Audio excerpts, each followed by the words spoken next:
worth sharing. But we were looking last year through some Old Testament characters, or maybe it was even the year before, I guess, because there's a lot of the Old Testament and we went through quite a lot of them. But you might remember at one stage we talked about Abraham and Sarah and even about Hagar. And you might know the story. So Sarah was jealous of the fact that she had no children, but Hagar, her slave, who she'd given to Abraham in the hope that she might have a child that somehow Sarah would feel ownership of.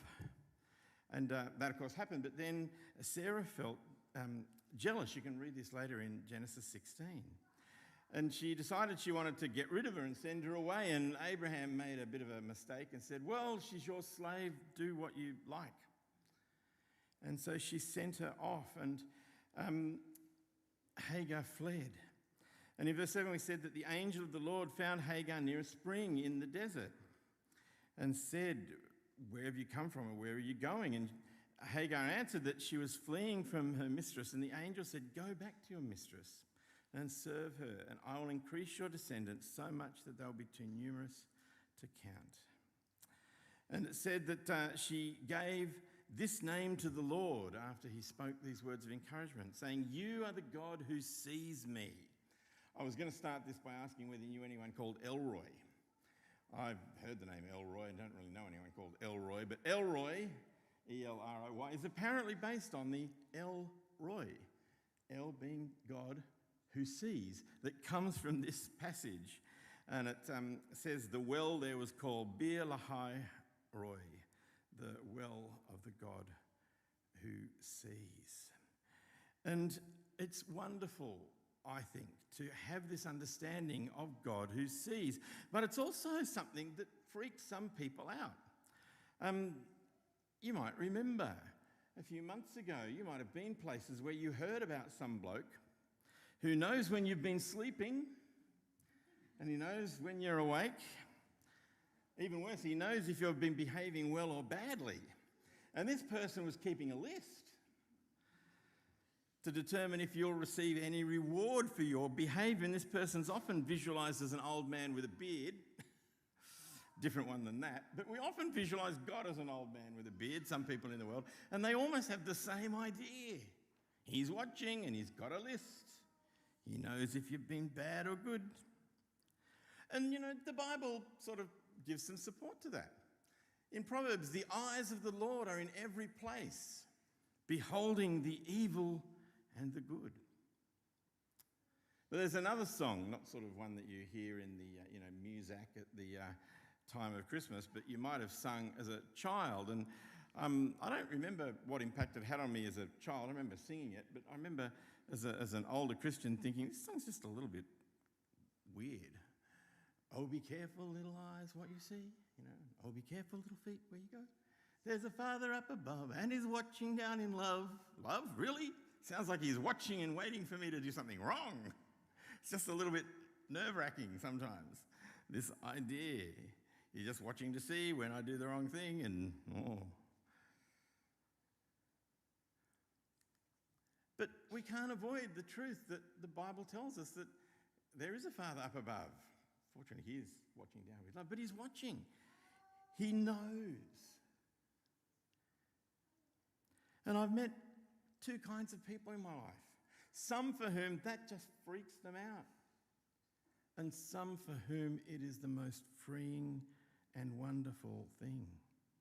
God knows so much about us. We read this in Matthew. God knows about you, so don't worry saying, what shall we eat, or what shall we drink, or what shall we wear? The pagans run after such things, but your heavenly Father knows that you need them. He knows what we face. He knows what we need. You might not always know what you need. I'm pretty sure I don't often really know what I need. And sometimes in church leadership circles, we'll talk about people's felt needs, the need they feel they have. And often that's not their real need. And sometimes we'll go and try and meet our felt need, not realising that there's a deeper need beneath it. But the good thing is that God knows our needs. And he knows also the types of troubles and difficulties that we face. The Lord said, I have indeed seen the misery of my people in Egypt, and I've heard them crying out because of their slave drivers. I'm concerned about their suffering. God sees, God knows our sorrows and our pains. In one of the letters to the churches that we looked at as we went through the book of Revelation a while ago, we find Jesus saying this, I know your afflictions and your poverty. I know. God knows our hardships. And sometimes no one else might actually know. We might put on a great front and a great face and hide that from many people. But God knows our hardship. And that is something that should really bring us comfort and hope. And hopefully, the idea that God knows and God sees isn't like that slightly scary children's rhyme about Father Christmas, or the threat of watch out what you're doing. I didn't read it here, but the Bible says, consider the lilies of the field and the birds of the air. Father looks after them. He loves you. He sees, he knows, and he wants to provide in those times. But when we consider not just that God sees our needs and our pain and our suffering, when we have this understanding that God knows, as we'll look in a little while, what we think, let alone what we say, as well as what we do, that can sometimes cause fear and shame. And the church has often been guilty of using that idea that God knows as a bit of a weapon to bring fear and shame, to try and bring about some control of others. This from Psalm 139, O Lord, you have searched me and you know me. You know when I sit and when I rise. You perceive my thoughts from afar. You discern my going out and my lying down. You are familiar with all my ways. Before a word is on my tongue, you know it completely, O Lord. Imagine how differently we would live if there was a screen on top of our head that showed all our thoughts and our words all the time. And that's the little thing I sort of saw during the week. And we might freak out if we thought that.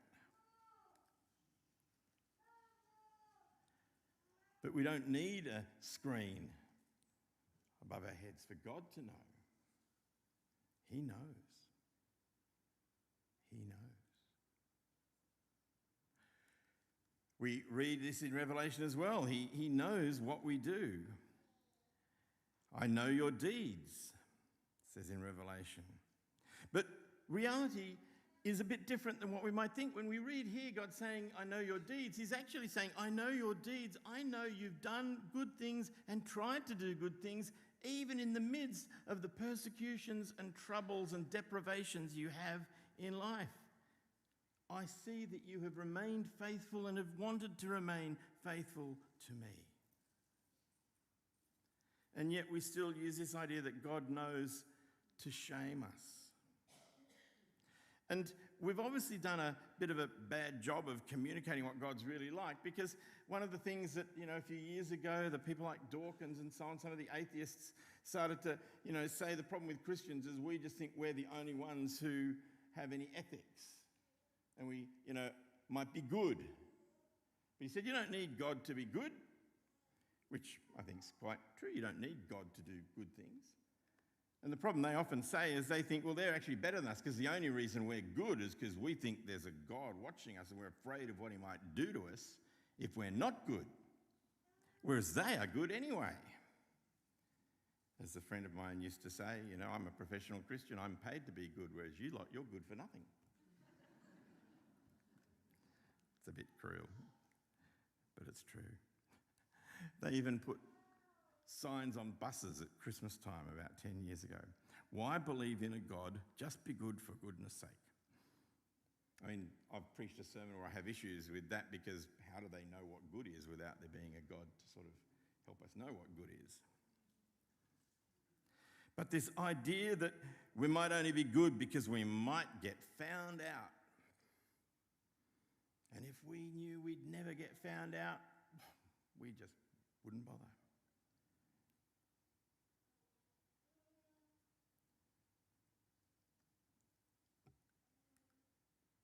But the truth is, we are found out.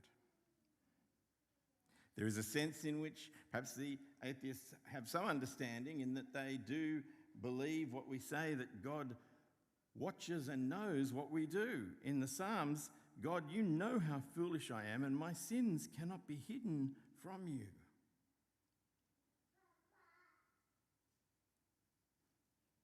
But the reason this becomes something they worry about is because they think that we would want to hide our sins from God because we're afraid of what he'll do to us because of those sins. And we can take that on board and have that to cause us to have an attitude about everybody else's sins in the world as well. We have this impression that, God's just interested in sin so that he can expose it and punish it. Because after all, he's saying, I see it and it can't be hidden. And we hear about the wrath he has towards the consequences of sin. But I'll come back to this. I think the reason God is interested in sin is to remove it and forgive it. I'll get back to that in a minute. This sense in Proverbs that the eyes of the Lord are in every place, beholding the evil and the good, should to a degree give us pause. Because if we're honest, there is evil in our hearts. We know it's there. Perhaps you don't. Perhaps I am very different from all of you. But I've read a lot and talked to enough people to know that while maybe you don't feel this, you probably do, to some extent, understand. And some people deal with this sense of guilt that perhaps we have for the evils in our hearts by trying to argue away that there is nothing to be guilty of and that there is no such thing as guilt. I'm not talking about, comparing ourselves to some other things that have gone on in the world. I mean, the Bible does talk about there being different degrees of sin, but if we're just honest with ourselves, we miss the mark. We fall short. We do it wrong. A guy you might have heard of called Alexander Solzhenitsyn, who was from the sort of Soviet era, but a thinker and a writer, was thinking about human life and, society in general. And he came to write this well-known phrase that the line between good and evil wasn't something where you wrote between nations, that this nation was good and this nation was evil. Or this political party was good and this political party was evil. Or this race was good and this race was evil. Or even between particular people. These people are good and these people are evil. He said the line between good and evil runs through every human heart. We find it to a degree within ourselves. Kevin sort of was talking about that today and why we do what we do at communion, remembering what God has done to deal with that. And as I said, some try to deal with guilt by saying that there's nothing for us to really be guilty of. We don't seem to have them in our country as much, but certainly when we were in America, we saw people and we knew some people that were involved in what would otherwise look just like a wonderful Christian church somewhere. You'd go in, they'd have hymns and organs and windows and so on.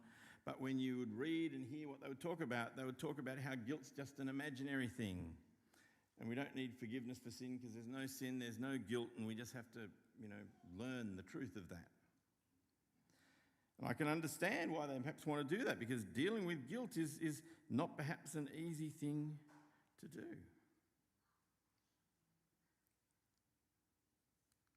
This honest reflection of ourselves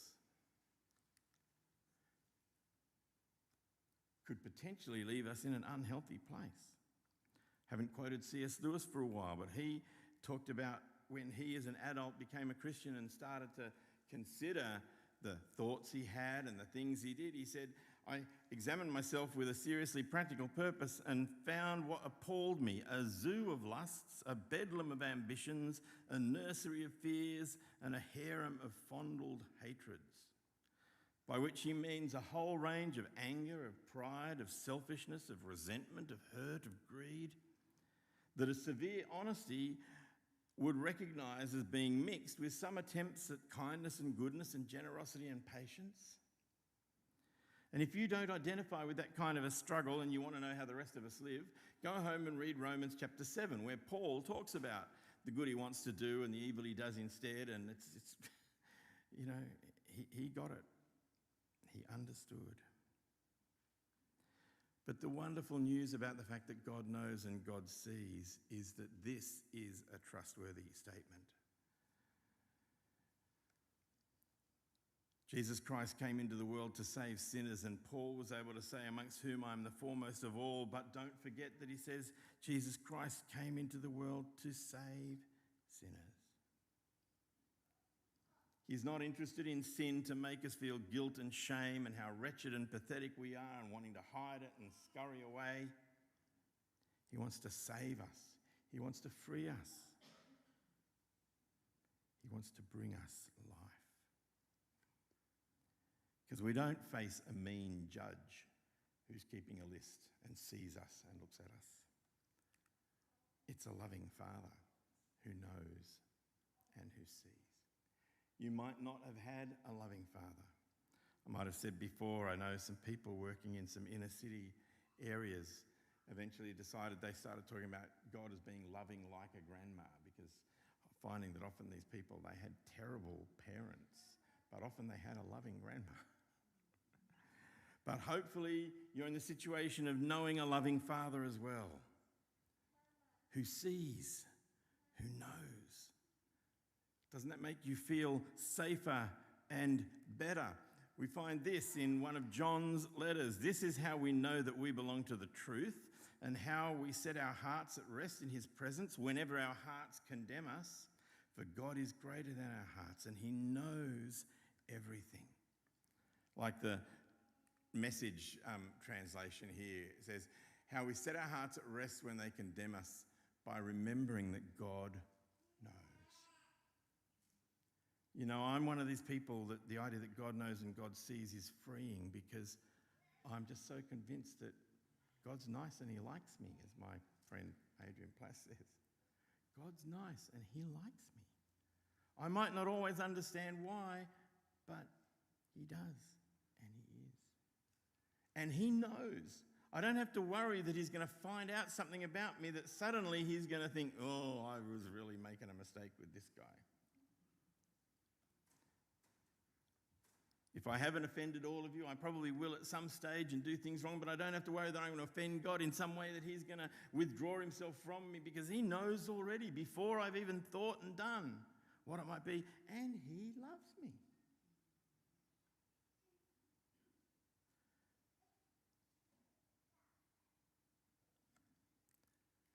I like this from the Message as well. The way to shut down debilitating self-criticism. And I pray and hope that you don't struggle with debilitating self-criticism, even when there is something to it. Often people try to deal with that by trying to say, well, there's nothing to the criticism, or trying to tell people that there's actually nothing there. Maybe sometimes there is something to it, but even if there is something to it, the way to shut it down is to know that God is greater than our worried hearts and knows more about us than we do ourselves, and he still loves us. When we understand that God knows, we never have to live with a mask. You know, the word hypocrite comes from the Greek word for the mask an actor wore to portray a character. We think we don't like hypocrites and we don't want to be hypocrites. We never have to live with a mask. I think that's what I want most and value most, is to just be able to be authentically me.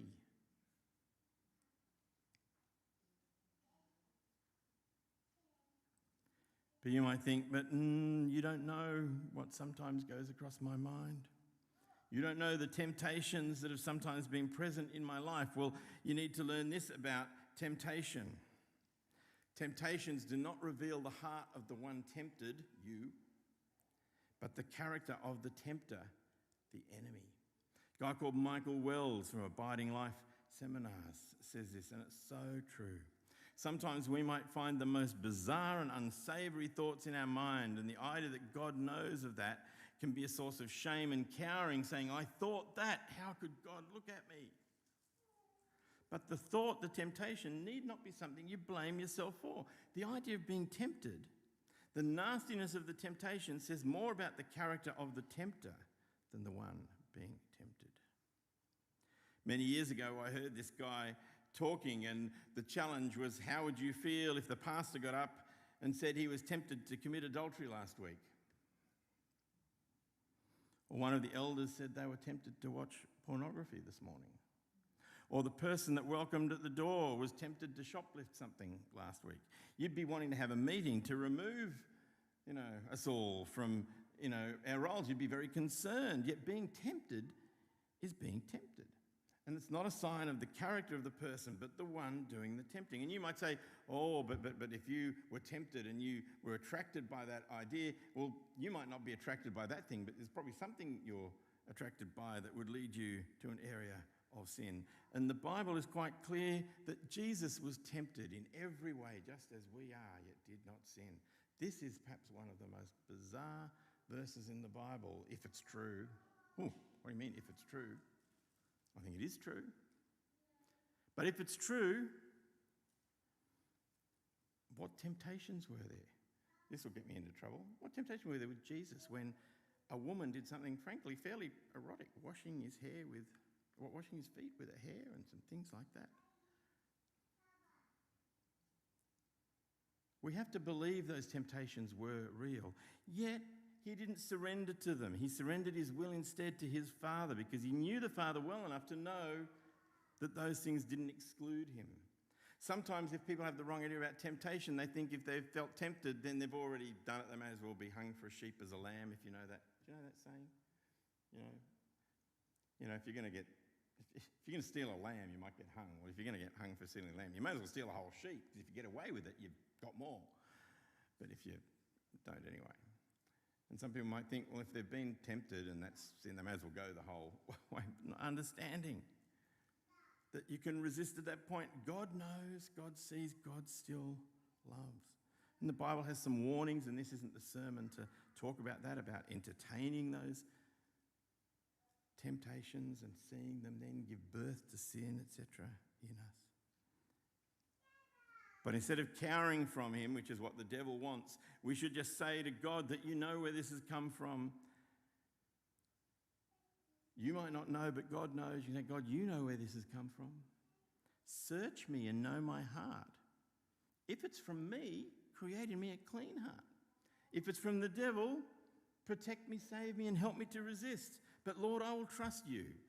Whatever it is, to be the one who wants to take the condemnation of my heart away. And if nothing else you remember today, the difference between condemnation and conviction. The voice of condemnation will tell you a long list of things that are wrong with you to weigh you down. Or it might just not give you a long list and just say, you're just useless. You're just really no good. We're good at being condemned. We're good at condemning ourselves. We're good at condemning others. This idea that you're a failure, you're a bad person.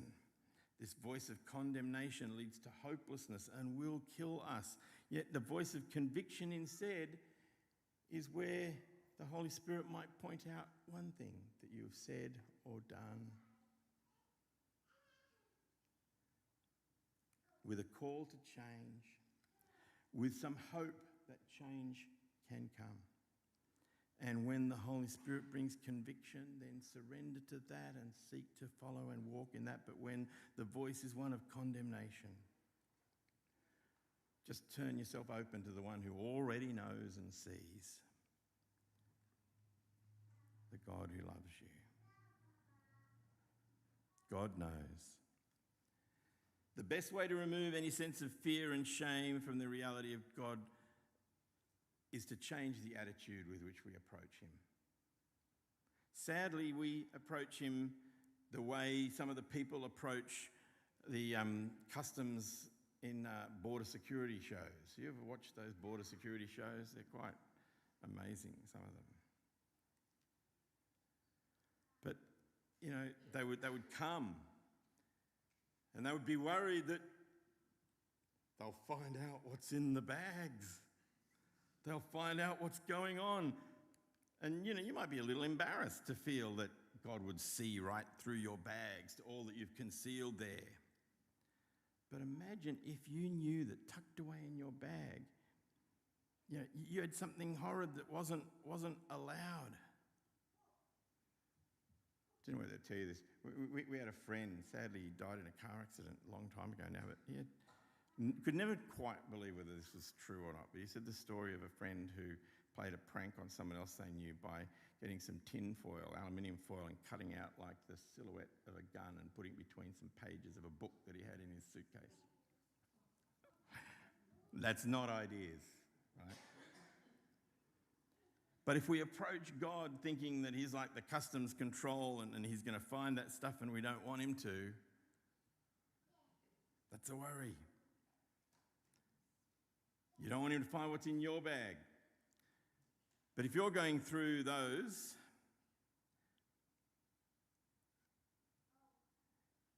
the idea that the X-ray would, you know, reveal what you've got stuffed between the socks and the toothbrush, you might be worried about that. But there's another scenario in which the person finding out what's really there is very welcome indeed. If you're sick, you want them to know and help.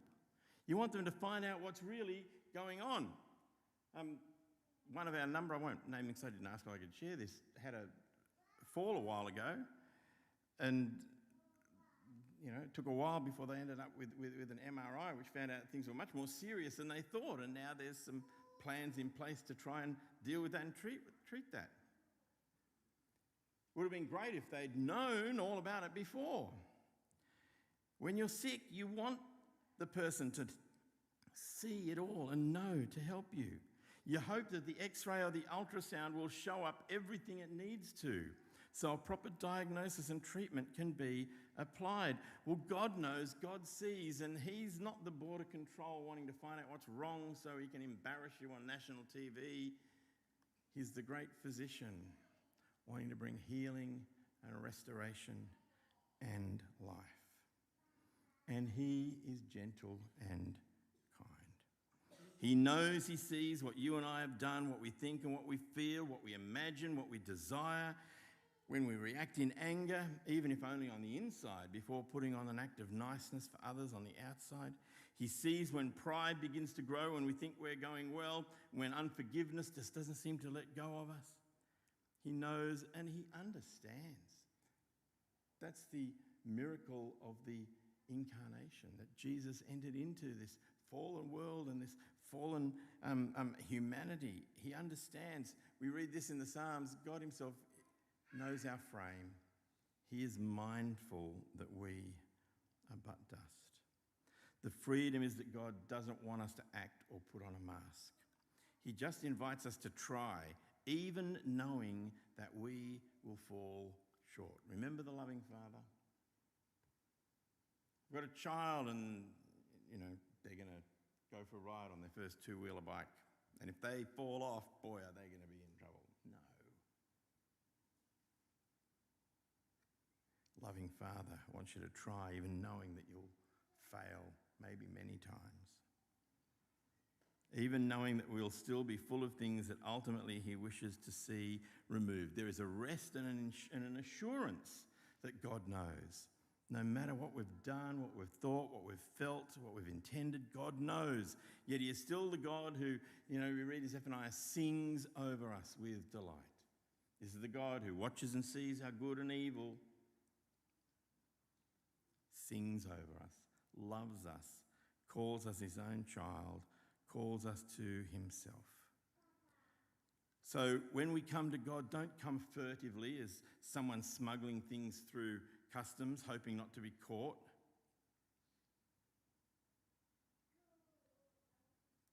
Come to God and say, help me. I know there are things not working as you intend. God, know my heart. This wonderful prayer from Psalm 139. Search me, O God. Know my heart. Test me and know my anxious thoughts. See if there's any offensive way in me and lead me in the way everlasting. Don't ever come afraid that God knows. Find freedom in it instead. You don't need to pretend. You don't need to put on a front or a face or an act. You don't even have to pretend to believe if you're full of doubts and you're not sure. I don't know about some other churches, but this ought to be a church where you are safe to not be sure. Because there's no point trying to pretend you believe when you don't, as if that'll somehow fool God, because you've got to have enough faith to see the miracle happen. So you've got to talk about how you've got enough faith so you can fool God so he'll do the miracle. He knows. You may as well do the Lord, I believe, help my unbelief thing. He loves that. He loves the honesty. He knows your frame. He knows you are just dust, yet he still loves, accepts, reaches out to you. He knows